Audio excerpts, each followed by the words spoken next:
Well, that intro wasn't as tight as I wanted, but welcome to another Wednesday night of Wild Cardness. Ha! No, Wild Card Wednesday, Ah, guys. How's everybody doing? How is everybody doing? What's going Michael, on, dog? Brittany, Glick, how are y'all doing? wonderful. Wonderful, wonderful. So this is of course Wild Card Wednesday. So what flavor treat are you getting today? Mental health. It's going to be mostly around addiction, though. We're going to kind of doing a little roll call. Got the hosts up here, and we're going to talk about addiction. I think we all have some experiences with it, and we're going to go around discuss different topics of addiction. But before we do that, I do want to read off the official definition. So that way we're all kind of working on the same foundation. I also want to point out that none of us are professionals. So whatever we say, please fact check us. Go to your actual healthcare providers. It's important. Mental health is very, very important. Anyway, without further ado, addiction in psychology is defined as a state of psychological and or physical dependences on substances like drugs or alcohol or behaviors such as gambling.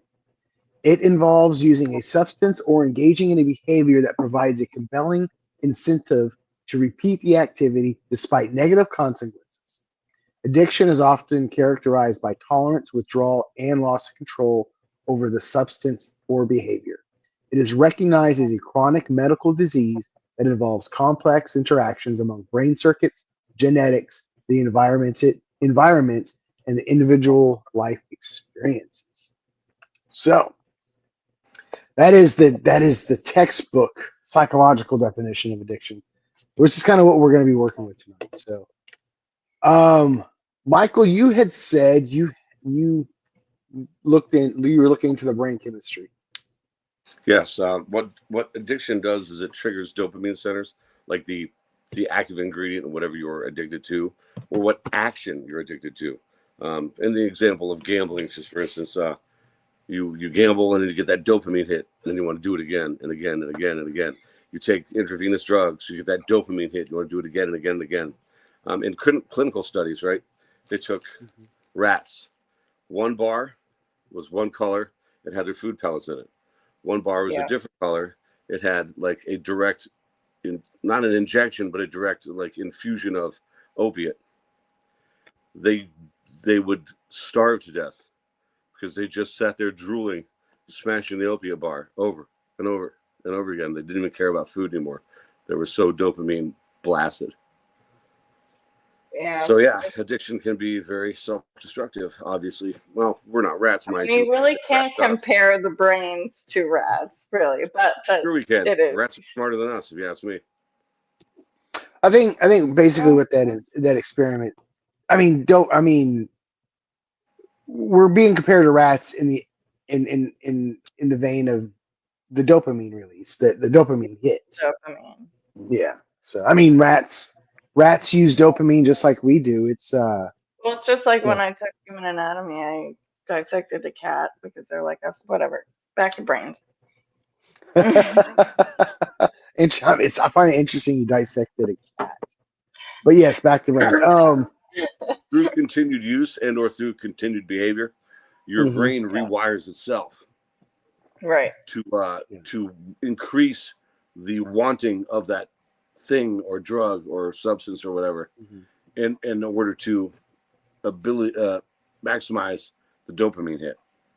It makes you want to crave it on purpose, so it gets that dopamine crash. Right. So Yeah. from what I understand with the dopamine is that your body gets dependent on we produce dopamine naturally. It is our it's how when we feel pleasure. We like that. Right. We absolutely love feeling pleasure, and we find things pleasurable like playing video games and stuff.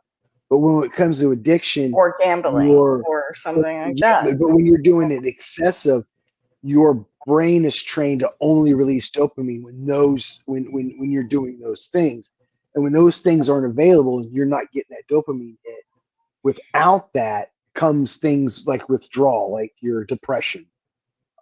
is or because that starts messing with. If I remember right, your serotonin.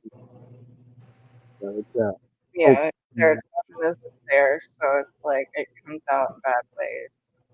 The chemical mix in your brain, the cocktail in your brain is so very finicky. You take one thing off a little bit, it tweaks other things off a little bit, and now you've got a haywire brain. You got to retrain your brain to normal again.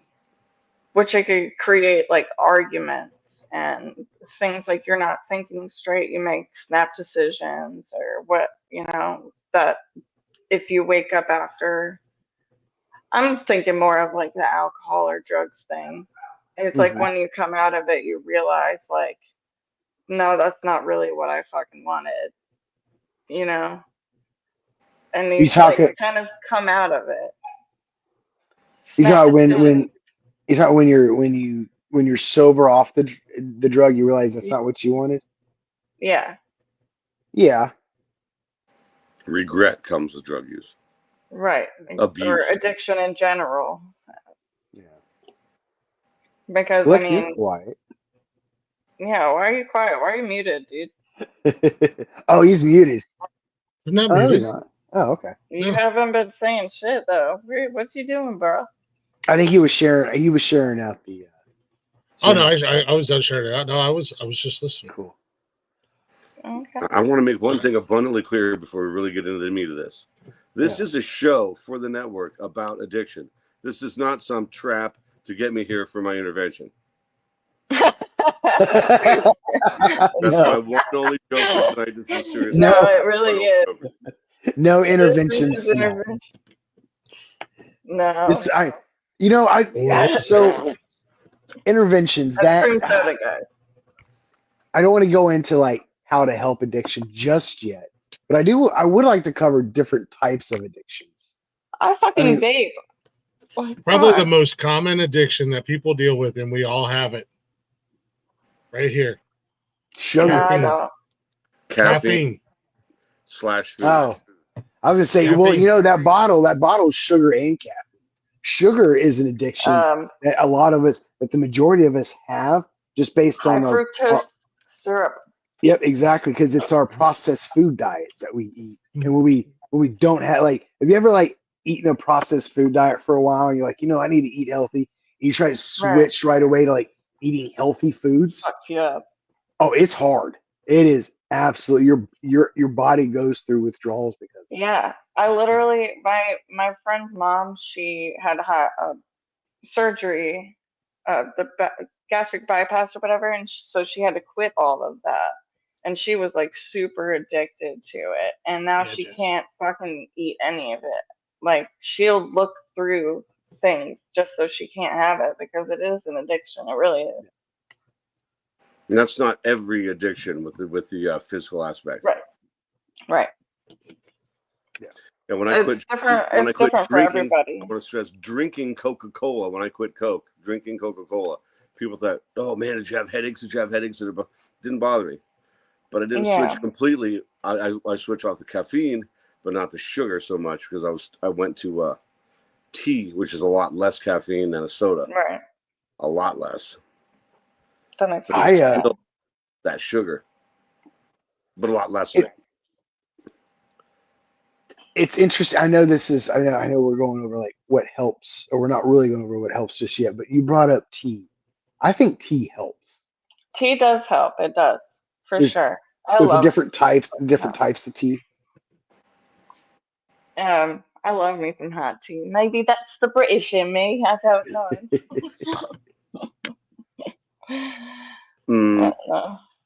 So we were gonna go in. So Jersey brought up some different types of addictions: caffeine, sugar, nicotine, gambling, sexual, different types of substances, food, shopping, gambling, internet porn, or internet and porn. So many to mention. Yeah. So oftentimes I'll do this. I'm like, oh, I don't have an addiction. It's a habit. I have an addiction to nicotine. I haven't used nicotine in a long time. It's been over a year, close to a year. I had those pouches for a little bit, but nicotine is my hugest addiction. I do have an issue with alcohol that I have to keep at bay. I don't live a sober life per se, but I try to, what's it called? It's not, no, not self-medicate. Like when you're like, instead of like restricting your use of alcohol, you use it safely. You're in recovery. I quit for a while. Oh shoot, I forgot what the hell it's called.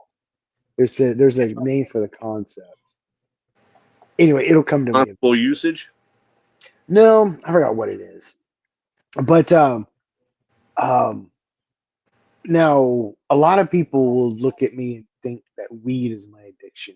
Weed, I will honestly say, is a habit. I will say is a habit. I use it daily, but it's not an addiction. Only because I don't use it. I don't use weed to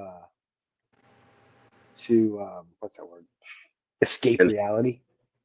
Yeah, right, exactly. Because I feel the same way. Of course, all the Addiction, feminists say it. addiction is not necessarily about escaping reality. Caffeine doesn't help me escape reality. I know I'm addicted to caffeine. For me, my addiction is usually related to escaping. Well, there's also, I feel like, different types of ways that you can say what addiction is. Escaping reality, or like, different types of things, like getting off, like porn, or, all those different things. There's different types of. I don't think porn is an addiction. I think there's still I think there's a debate on that. I do. What's that? Would you say you do?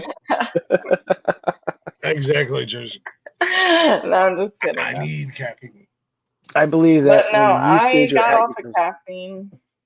I'm sorry. No, you're good. I was reading the comment. I believe that when you need it. Yeah. I don't even know if it's that a need. No, I kind of get that because, like, I'm just gonna say here, I did in high school do oxycodones for a little bit to help with my sciatica and shit, but then I felt myself becoming like more dependent on it, and I was like, nah, fuck that, and I got rid of them, flushed them all down. So I've got an addictive personality. I like to feel good. I've avoided meds and stuff like that for that purpose. It's such a highly That's why I got rid of them. And I like to like things too much already. So I was like, I'll stick to the plants. That's an interesting point. What? Oh, what Michael is saying, that he knows he has an addictive personality. Right. He knows, so he knows to stay away from certain things. And and something I pretty much told my counselor last year is like, that's kind of why I do stick to weed. And I haven't touched other things because I'm afraid I will like it too much. That's why I said I stick to the plants usually, and then some of the dirty water. I think she's interchanging chemical dependency, physical dependency, kind of the same thing. It's a chemical that makes you physically dependent upon it, like the withdrawals from alcohol, the withdrawals from cocaine, the withdrawals from your hardcore opiates, things like that. You get physically sick when you don't have it in you. Right. That's the withdrawals, yeah. And they can be pretty fucking bad. I've had to deal with, not me personally, but like other people, like seizures and them not even like fucking remembering, being terrified that they're about to fucking die. Like my uncle died from asphyxiation. You know what I mean? He was addicted to alcohol, and like then having them find him like on the floor, that shit's serious. The withdrawal, man. I have a friend. She passed in 2017 from a pill overdose, and she was. It's That's scary. It's sad. It's very scary. Just thinking about the people she loved, like she had a kid. That was just rough. Yeah, this girl, I just went to a fundraiser the other day. It was, she's dying from liver failure,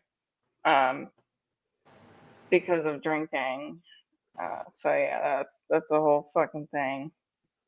Shit's rough. Yes. Oh, Personally, in drinking. my opinion. Sorry, I'm sorry. I'm thinking No, out loud. no, you're good. Personality, in my opinion, can definitely contribute. I think when it comes to personality, I think our personal. I think. Well, I don't think you're too far off when you say personality, though. I think that Yeah, would maybe actually, come into the lived experiences, upbringing, genetics, and stuff like that. Because for sure. addiction, I mean, somebody just doesn't wake up one day and be like, "Oh, I'm an addict."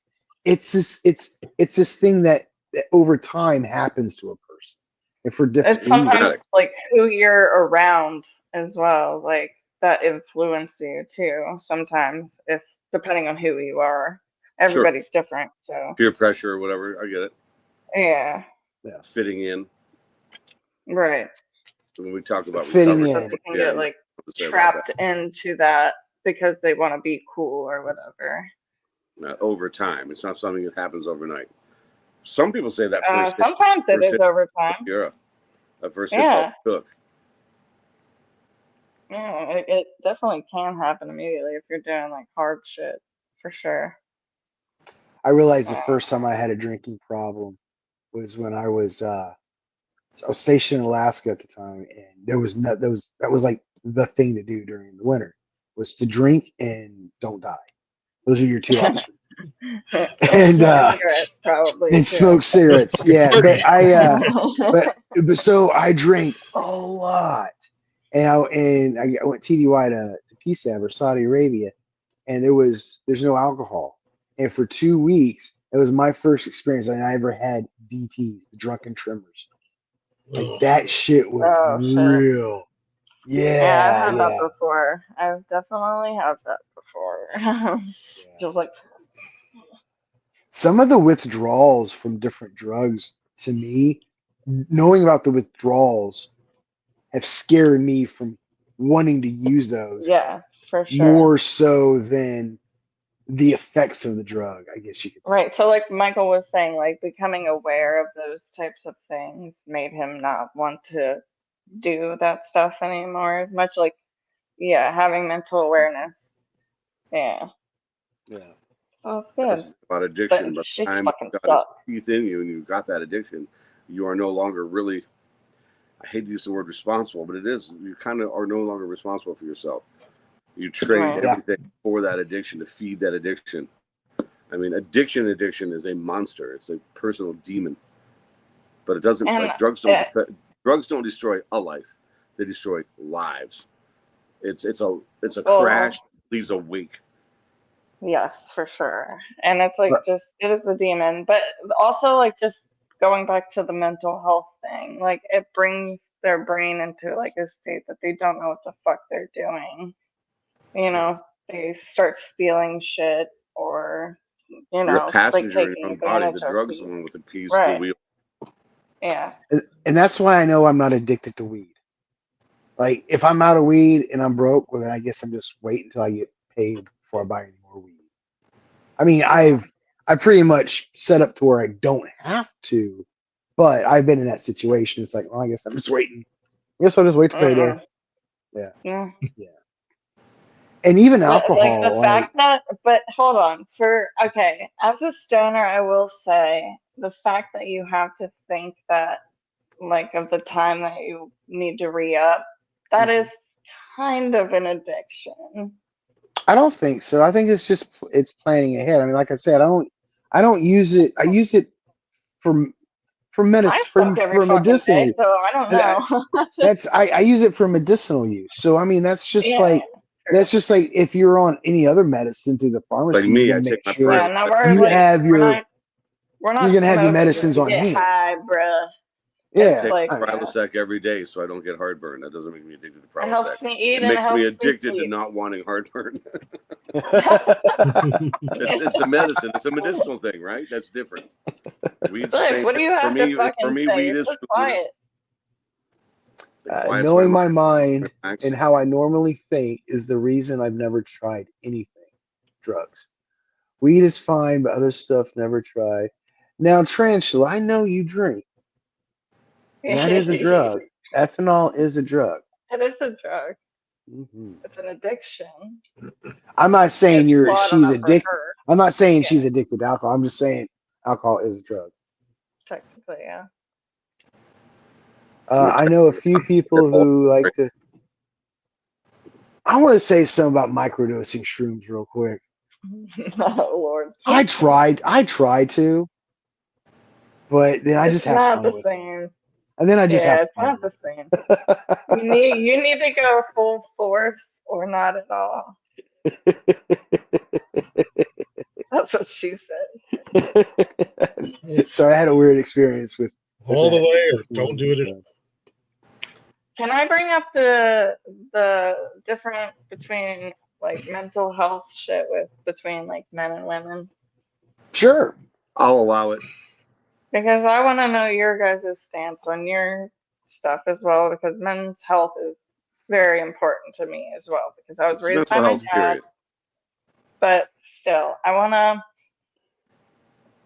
women are more likely to be diagnosed with depression, anxiety, and PTSD, while men are more likely to struggle with substance abuse and are at higher risk of suicide completion.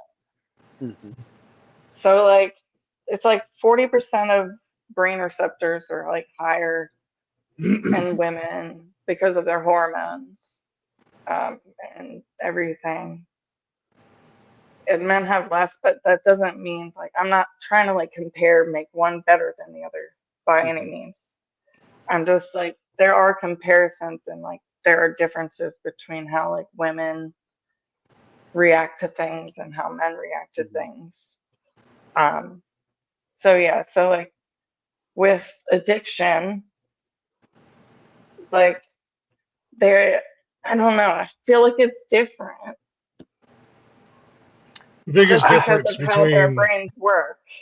The biggest difference between men's mental health and women's mental health is the fact for so many years men have been told that we were not allowed to have feelings and have emotions. So the substance abuse comes into play. That's why I wanted to hear that. Because our anxiety and our depression was not validated. It was not valid because we are men and we're not supposed to feel that way. So we bury our emotions in alcohol. And that's wrong to be taught. Those are women's problems, son. Get yourself together. Shut the fuck up. I think. But no, I was raised like that. No, I get it. I get it though. I'm 100% on that side with you for sure. But where we are today compared to 10, 15 years ago, you look at the statistics and the growing rate, percentage rise for men being diagnosed with depression and anxiety is becoming is catching up with the female women's rate as well, because now it's more open and people are talking more about it and trying to erase that stigma for men's mental health. Just therapy period for many years had a stigma to it. Don't you agree? Yeah. So I think that's I agree 100%. I mean, even in some geographical sections of this country, we still have that same mindset of you're a man, you're not allowed to feel this way. Suck it up, buttercup. Right. And that's where the substance abuse numbers are much higher in men than women. Also, because suicide rates or unaliving rates. Yeah, unaliving rates are so much higher because you reach that breaking point, and whether it be the alcohol or drug of choice, it's no longer helping you numb the pain or numb whatever's going on, and your final escape is to unalive yourself. So that's an unfortunate difference and downside. I mean, between men and women, because we all suffer from mental health. At the end of the day, we all have issues when it comes to our mental health. Men, women, children, dogs, whatever the case. I was just trying to say it was different. I wasn't trying to like make women feminist shit. I was just saying like I don't think it was going down that road at all. Okay. I think I just answered fundamental difference. Your question. Physiology. Yeah. It's just genetic, and it's not even a female male thing. It's just everybody is fucking different in general. Genetics. Like, yeah, genetics genetics 100% play a role. they come in a role because like you can get like bipolar disorder from your family member or something, you know. It just runs in the genes. Michael gives me Forrest Whitaker eye. I don't even want to fucking know what that is. It's a Are you beautiful- guys familiar? Are you guys familiar with Carl Jung? Yeah, he was contemporary with Freud. Yes. Yeah. Are you familiar with his Philosophies? well, I was trying to stay away from that word, but his outlook on, or his Well, we don't need perspective to be on familiar. You're going to addiction. break it down for us. I am. I am. Just say it already. Spit it out. But first, I'm of course he Josh uses. is addicted to philosophies. I am, but this is this is part of the spiritual side. And first of all, again, I don't like that word spiritual, so I thought about it today, and I was like, to me, it's about homeostasis, or an equilibrium between your mind and your physical. And I think the emergent property of balance is the spiritual. So anyway, that's the way I'm looking at it. So I'm going to use spiritual in that aspect. But Carl Jung looked at addiction as not so much about the substance, but something subconsciously missing in your life, and not knowing what it is, and you filling that hole with a behavior, an addictive behavior, or substance, or etc. And that is an interesting way of thinking of it. Yeah, and in some aspects it kind of makes sense, but that's It's like it depends on each person on what they think. A search for comfort. Yes, a comfort or something that was missing in your life. Like, I think my addiction is a chunk of a huge chunk of my childhood. I didn't feel safe, and so there's that hole of never feeling safe. Is like the hole that I have, and for me to fill that hole when I'm in a position where I don't feel safe, and when I mean safe, I mean safe with people.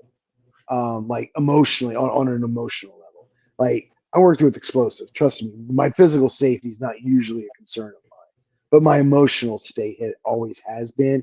And when I don't have that, and I feel like that huge chunk of my life I haven't, is one reason why I fill it up with whiskey. It's an empty glass. So. But yeah, like what Jersey just said, it may start that way. ... It's true, because like, yeah. Everybody is different. Some fall into the hole and get lost, and some get out, or they stay. Some people are just stagnant, and they can actually live their life when being addicted to their stuff. That's called a functioning addict. Yes. Yeah, functioning addict. Thank you for the word. I was thinking. Addiction. Many years ago, addiction does not equate to rock bottom. Right. There are a lot of people who are doing some hard stuff, but they make their life work. But it doesn't always make it good for you, take though. over to the point where you cannot have a normal life anymore. Right. Certain things are that powerful. Willpower will get you so far. I'm sorry I cut you off, Glick. Oh, no, you're good. I was a functioning many years ago. I was a functioning alcoholic for many years. I went to work. I did everything I needed to do, and I drank my face off. If I was awake, you better believe I was drinking. I was a heavy equipment operator, and a damn good one, and a damn good heavy equipment operator. But I usually had a cooler full of beer and a bottle of Jack Daniels with me at all times. DUI and while you're doing it. Every day. Yes. Mm-hmm. Is that what makes you an addict, is if you're hiding it? Oh, everybody. I think that's part of it. That's a sign that a person is an addict, but I don't think that's addiction itself.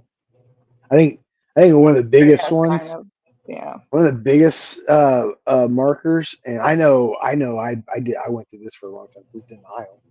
Like, once you're an alcoholic, you're always an alcoholic. Oh yeah.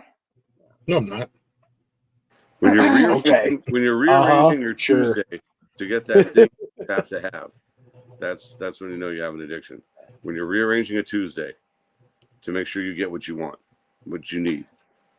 Like, I was getting in the habit of drinking online, and it was becoming a scheduled thing. So it was Like starting to take Pavlovian. over.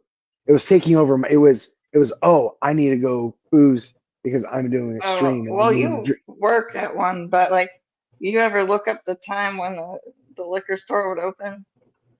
No. Years ago. I drink like one night a week anymore. I mean, I've cut back on my drinking a lot. I might have the occasional beer here and there. Yeah. Or beers here and there, but I typically only drink. drink on Saturday nights now. I lived The in a tourist temptation will town. always. Sorry, I was going to read this comment real No. quick. The temptation will always be around, but once an alcoholic, you can stop and no longer be an alcoholic. See, that's the thing. If the temptation is still there, if it's always still there, you're still an alcoholic. You're in recovery. You're just always in recovery. Recovered. Even if the temptation is not there anymore, you really truly just don't want it. If you happen to take that one more drink, that could be, your next step right back down the old path. Yes, it's a label and whatever, but it's what it is. Don't do anything that revolves around bars. Like, don't go play pool anymore because the pool's at bars.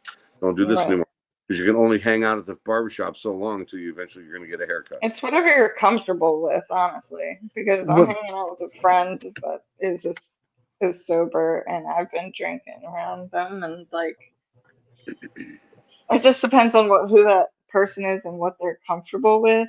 Yeah. Mm-hmm. Too. This is why I say, me personally, I'm not an alcoholic anymore, because when you're an alcoholic, you crave it. You have no control. You can't control yourself. Right. You have to have it. I can go. That's not true. Sort of. That's not true though. When somebody's in recovery, the definition of alcoholism. What is the definition of alcoholism? Give it to us. To crave it, not be able to control it. Oh yeah, that's what alcoholism or an alcoholic is considered. If you crave it and you can't control that desire to want to drink, I feel like after a while, considered to be an alcoholic or have alcoholism. No, but the thing, when you quote unquote move past the stage of drinking all the time, you're in recovery. You're still an alcoholic. You're just in recovery. You're regaining control. I mean, you're still an alcoholic. I mean, it's. Alcohol use disorder. It's got a new name. It's not just alcoholism anymore. It's alcohol use disorder. Is a chronic relapsing brain disease characterized by an impaired ability to stop or control alcohol consumption, as Glick was saying, despite adverse social, occupational, or health consequences. It's a spectrum disorder ranging from mild to severe, and encompasses what some might call alcohol abuse, alcohol dependence, or simply alcoholism. It can lead to lasting changes in the brain, increasing vulnerability to relapse. Right. Like, because my dad, he was an alcoholic, but he quit for my older brother and I, and he hasn't had the urge to drink in, I'm not going to say how many years, 31 years. So 3 hours. So I kind of get what they're saying about how, like, you're not really an alcoholic anymore. And it's not really even recovering at that point because he hasn't drank in 31 fucking years. Yeah. So, and I'm sure he had the urge in the beginning for sure. Especially with my ass. That's the goddamn truth. I'll say it. Now, Brittany said some earlier. She brought up labels as something else Carl Jung mentioned when he was talking about addiction, and I want to bring labels into it. And Michael, you brought up the word rock bottom. It's not good to look at an addiction as somebody's like epitome of themselves. It's sure we all fell, but that doesn't mean the person isn't. Yeah, I mean you can again, this is all about recovery and stuff. You can rebuild yourself. You can leave that rock bottom. So I don't like people to think that if somebody's an addict, they're therefore a POS. They're not. They're just a Also, human people being that just, like, going through judge- some shit, and everybody's redeemable, I think. Right. Yeah. To a point, but that's outside of the addiction thing. We're not talking addiction at that point. But when it comes to addiction, I think everybody's redeemable. Well, that's It's why parsing people terms like at this hide point, I'm stuff. sure. I said it's parsing terms at this point, I'm sure, but I feel that once you've made that, like, you get to the point where you are an addict, like a hardcore alcoholic. For some of those folks, you have to hit rock bottom so you realize just how bad it was. Right. True. Yeah. Because you're Definitely. on the outside looking in half the time of your own life. Yeah. I don't want to like You have to say, shatter your I don't own want to glass. say they're not hitting rock bottom. I just want to like, rock bottom isn't, I don't want to, I'm just saying being at rock bottom, I don't think is a pejorative. I got you. But you're also Yeah, saying the person isn't their disease or their their addiction. But at the same time, I personally think that if you're at that point in addiction, you're not that person anymore anyway. Mm-hmm.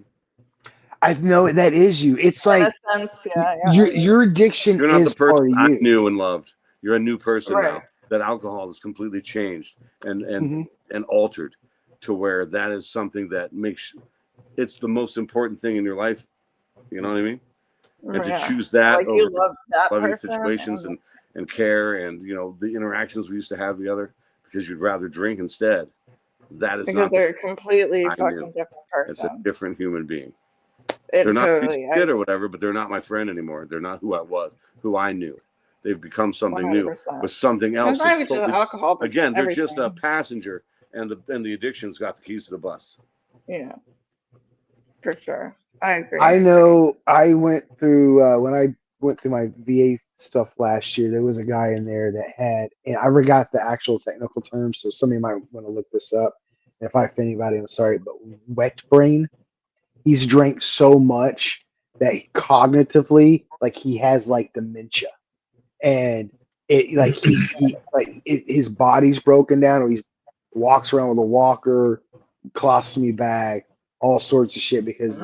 And His when I was brain's talking taking to him, so much damage on it messes up the neural Yeah. pathway. I mean, he would have he still had like a chunk of like clarity, but it fucked with his head hard when it come to like normal routine things, like like sticking your key in the door. Like you forget how to do stupid shit like that. It's weird. But anyway, he told me, he's like, man, the only reason why I'm not drinking now is because I by court order cannot leave this facility, or he would go drink and probably die. And some people have that mental capacity to like realize, like, So yeah. So I know when Jersey says sometimes rock bottom isn't enough, that's not. Yeah, you're right. It isn't. It's unfortunate. No. Well, my friend and I'm. That's what it is. Thank you. Liver failure. Vascular Successful dementia. Getting vascular dementia by alcoholism. Oh yeah. Jersey, I like having you around. You got some medical knowledge. I appreciate that. I was just about to say I appreciate. I was chit chatting with Jersey earlier today, and she informed me what she does, and it's adjacent. I love that babe. So. I love Jersey. She's awesome. Jersey's awesome.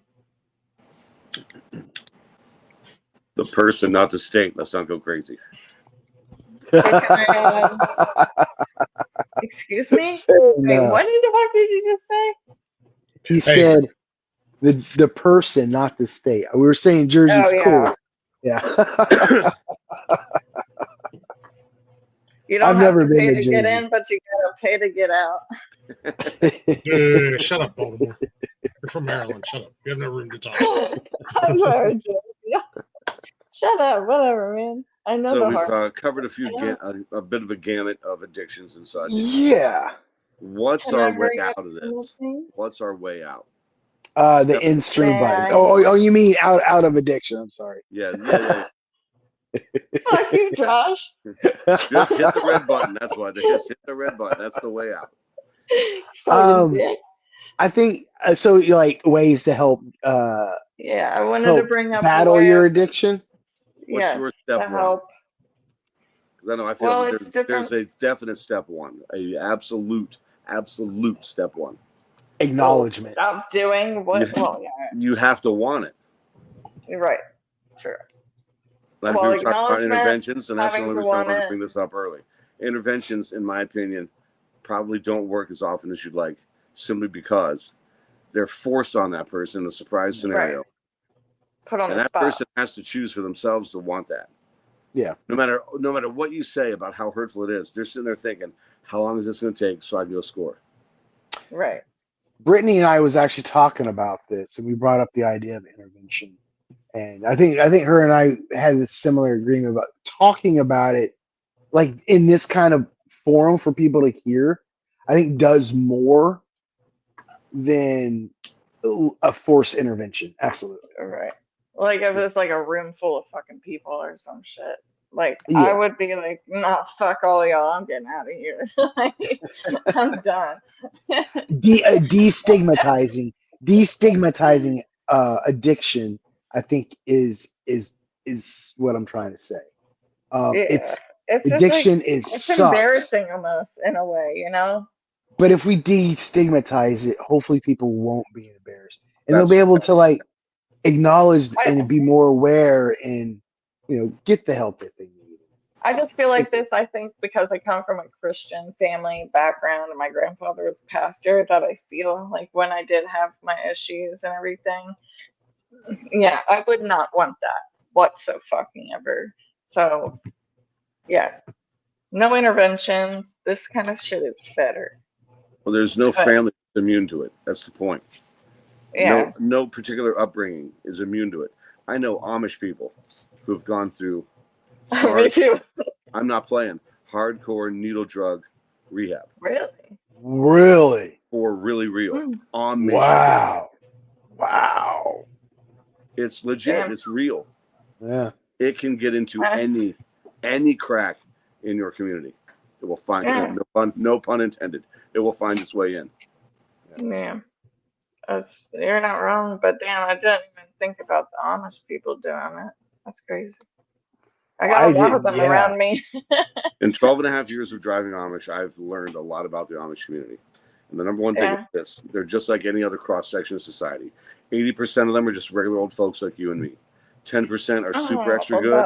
10% are super extra shitty. What is that thing that they have? Where they go out? Core strength.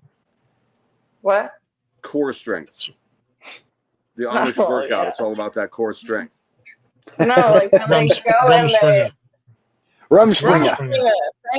Thank you. That's what I was thinking of. It's not just Rumspringa that does it. I mean, just because you're on Rumspringa doesn't mean, ooh, finally I can stick a needle in my arm. That's not the case. Well, that's usually probably when they do it. Well, I know. I pull up to the gas station down here, and they have their horse and buggy. Yeah, there's fucking horse shit everywhere.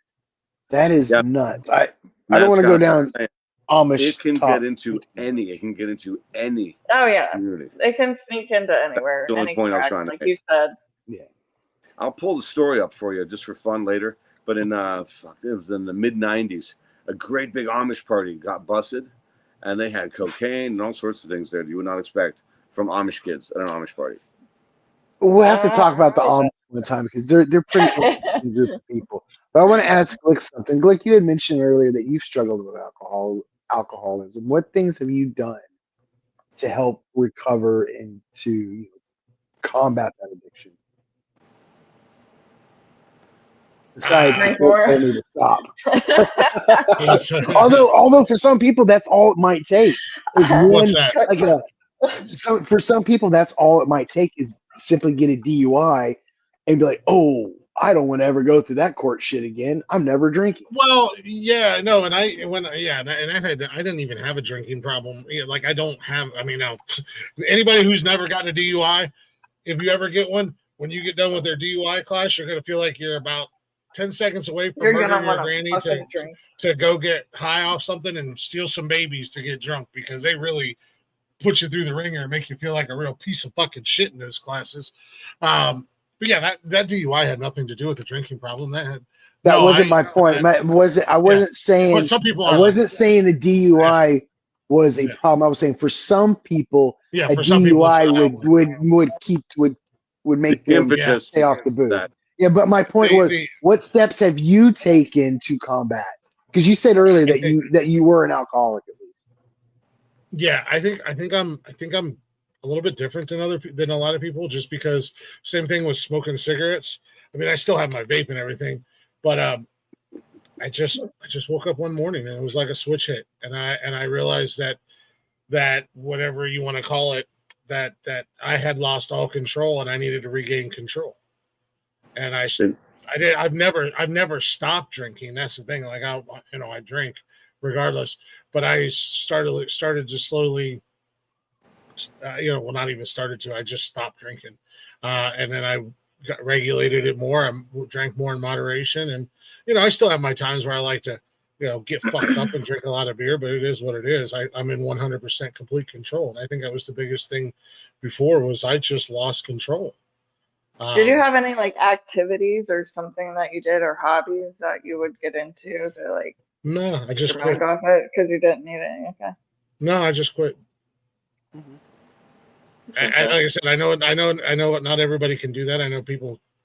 I just quit and I started going to the gym more, and that's a hobby. That's a hobby. Yeah, right that's that right there. That like it was going to the gym. It was more of a refocusing.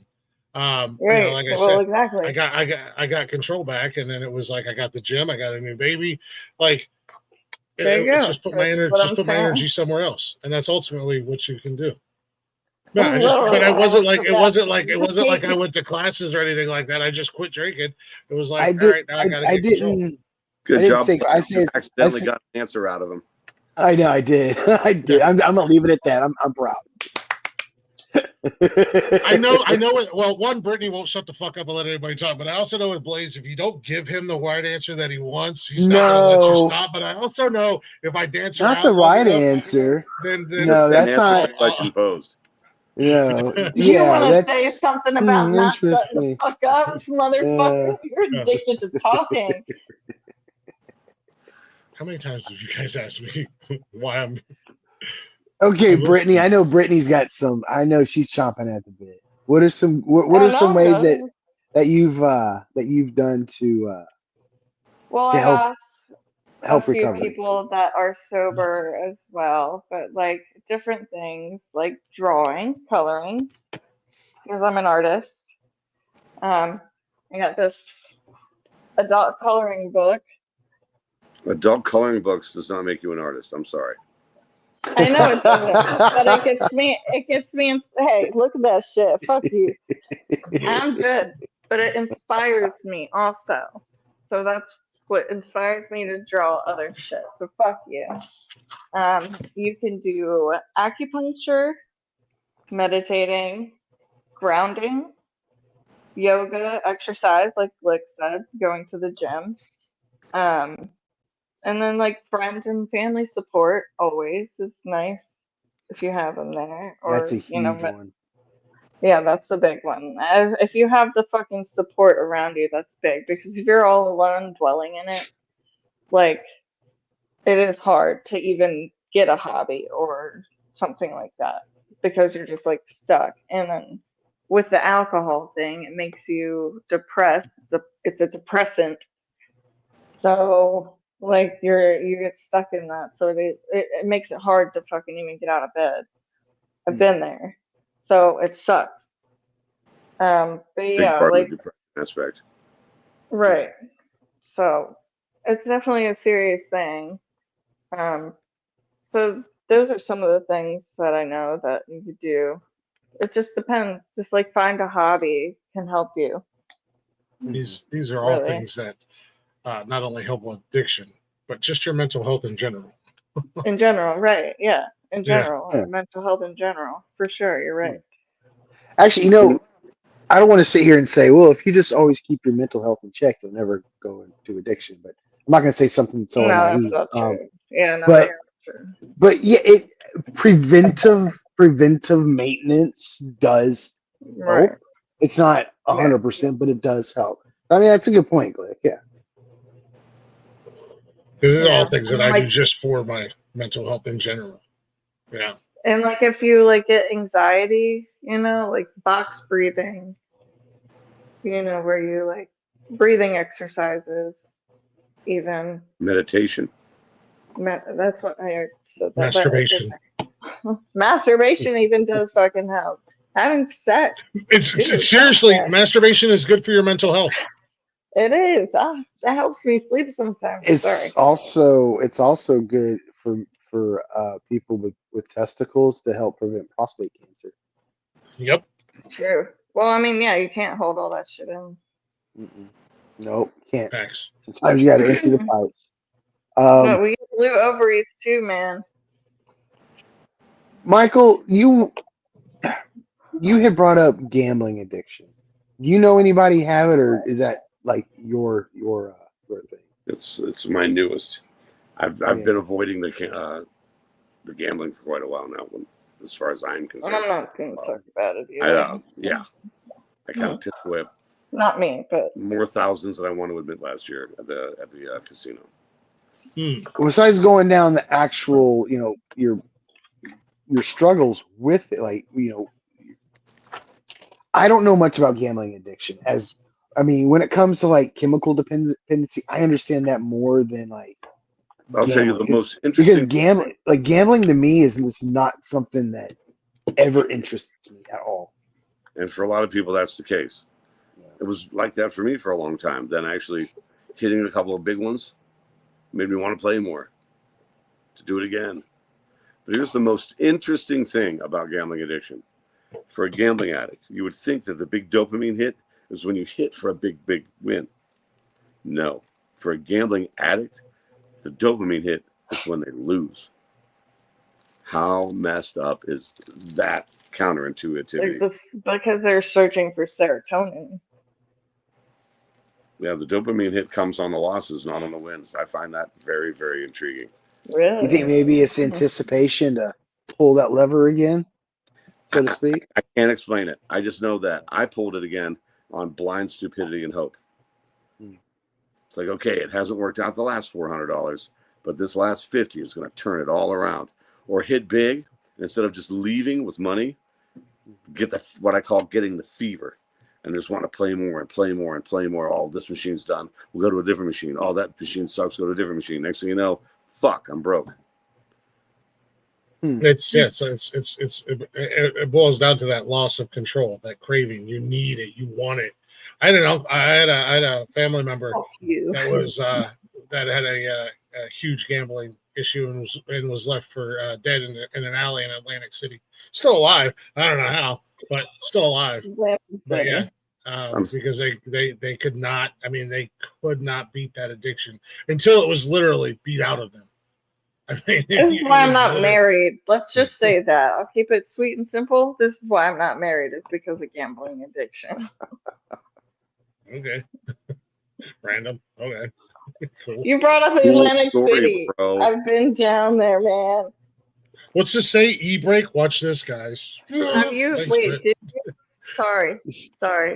The Atlantic City is so sensitive. I wasn't going to bring it up, but.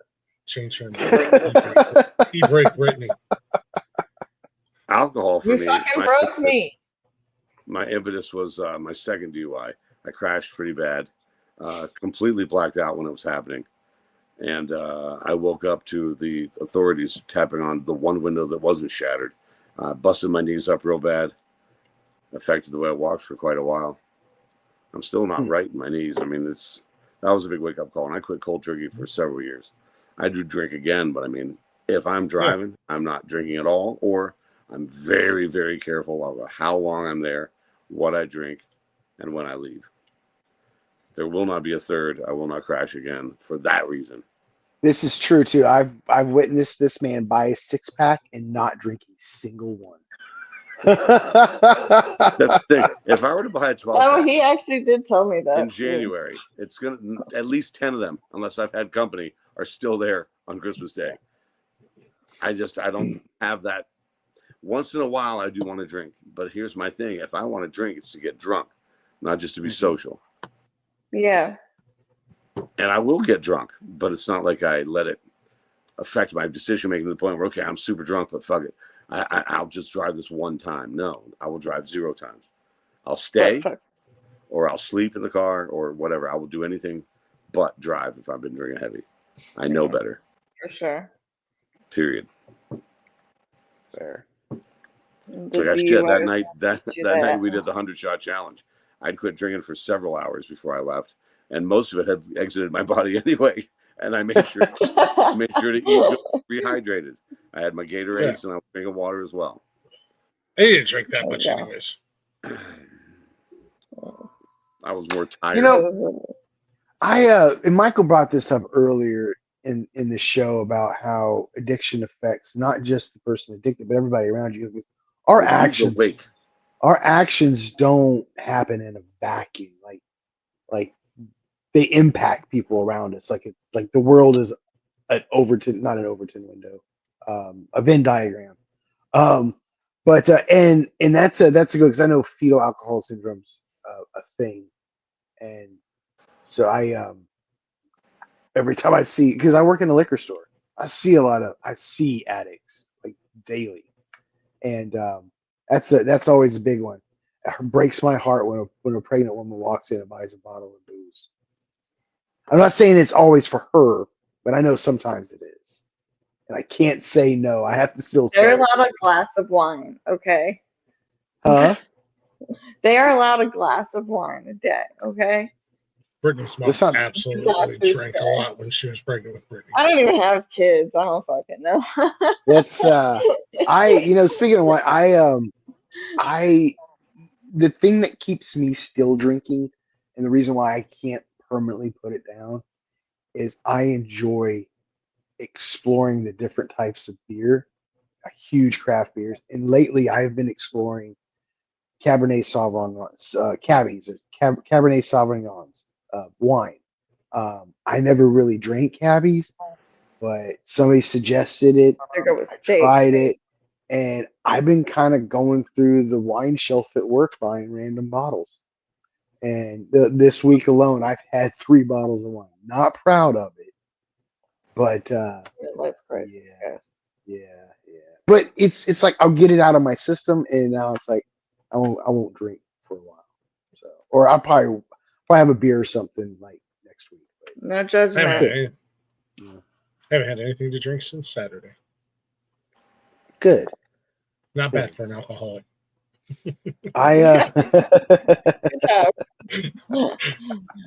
Just some, I don't know.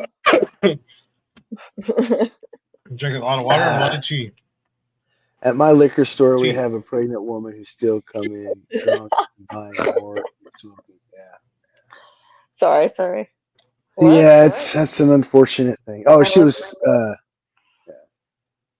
Sorry. Well, I was. How long did y'all want to go tonight? I've got one more point I'd like to make, and I'm good. Okay, cool. I have Go one ahead. more point to make. Like a lot of times in recovery, they'll say change your playground and change your playmates. Mm-hmm. Yes. A lot of that. When I quit cold turkey, I didn't want to quit playing pool and stuff. That's what all my friends did. That's what I love to do. I still went to the bar 3-4 nights a week to play pool leagues and didn't have a single drop of alcohol. Right. But like Lick said, it's just willpower. I have willpower like his, only way better. Mm-hmm. Mine is superior to his. That's all. I don't think it's. Keep thinking that. I beat you in everything we do. I am your daddy. Look at me. I am your daddy. I did a good job of not making jokes tonight.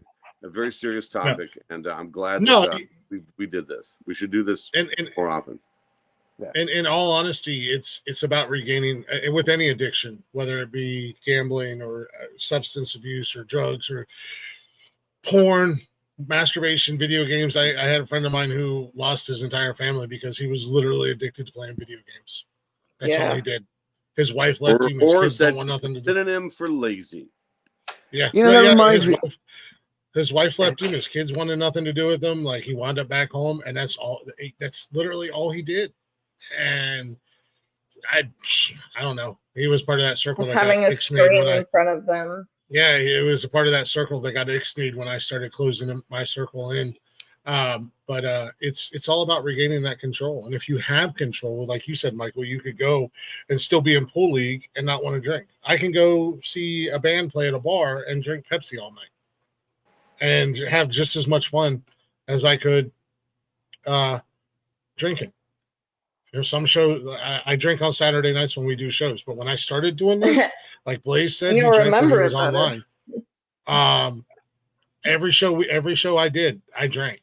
So, and then I got to the point where it's like I can't drink like this every fucking night. This is insane.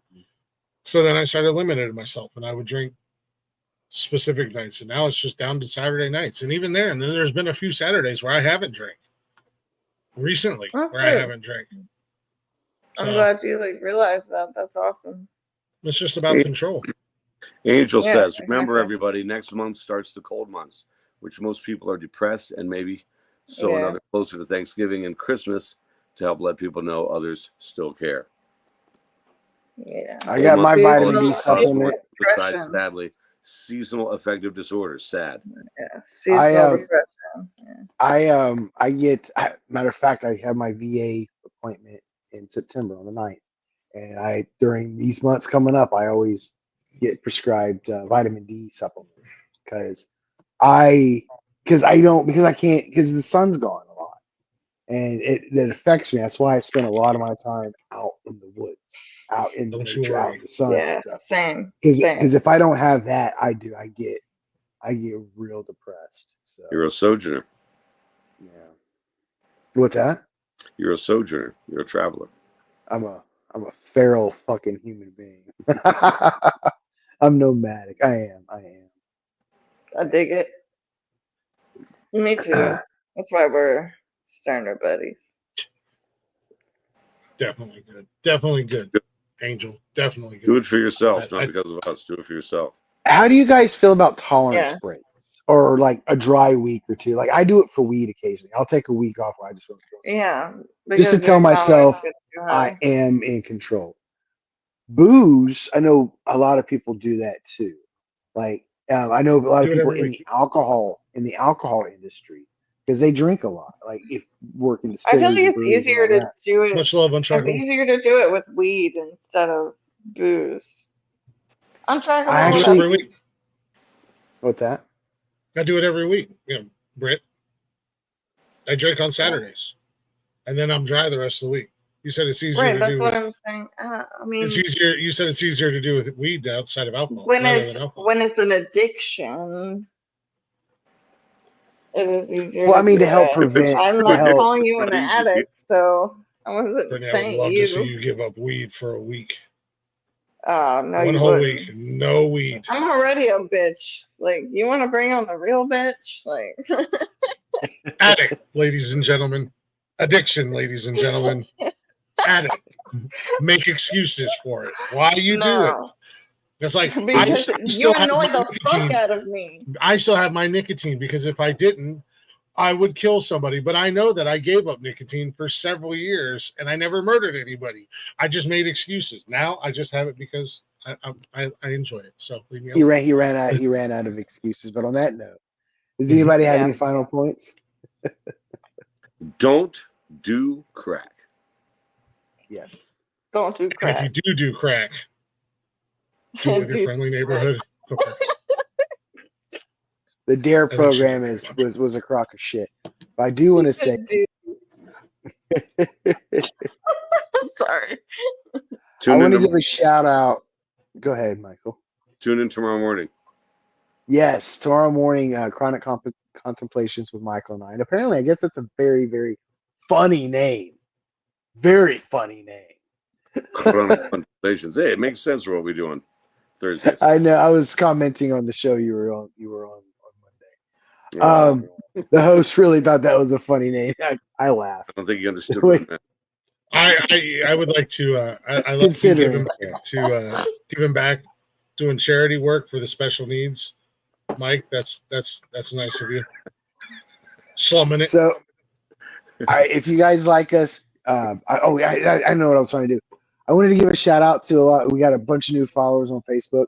Thanks for all the love. I know Michael's out there hustling for us. Thank you so much. I know we got a couple more.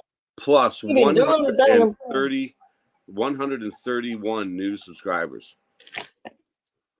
So please like us, share us, share and subscribe. Shares. Oh, I am so tired. And subscribe Hey. to it. Subscribe, please.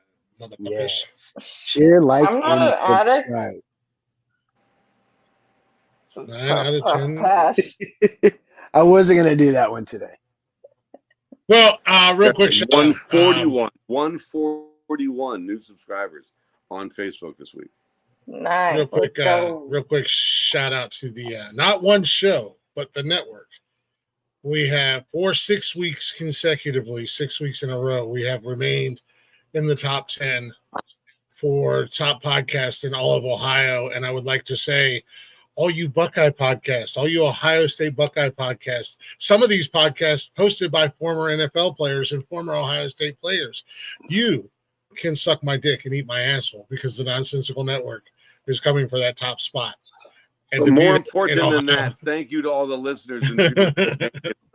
No, More thank you important guys for than that, listening. Thank you. That's awesome. That's Good awesome. night.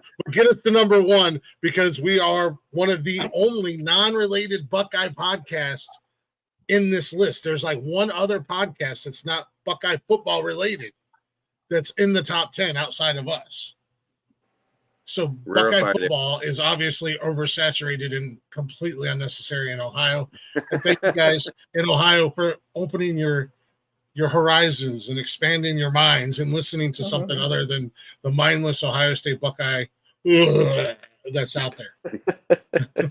As much as you want to talk about. Go Bucks. Yeah. And on that note, Go Blue. good night, and we'll see y'all later. Good night. Hail to the victors.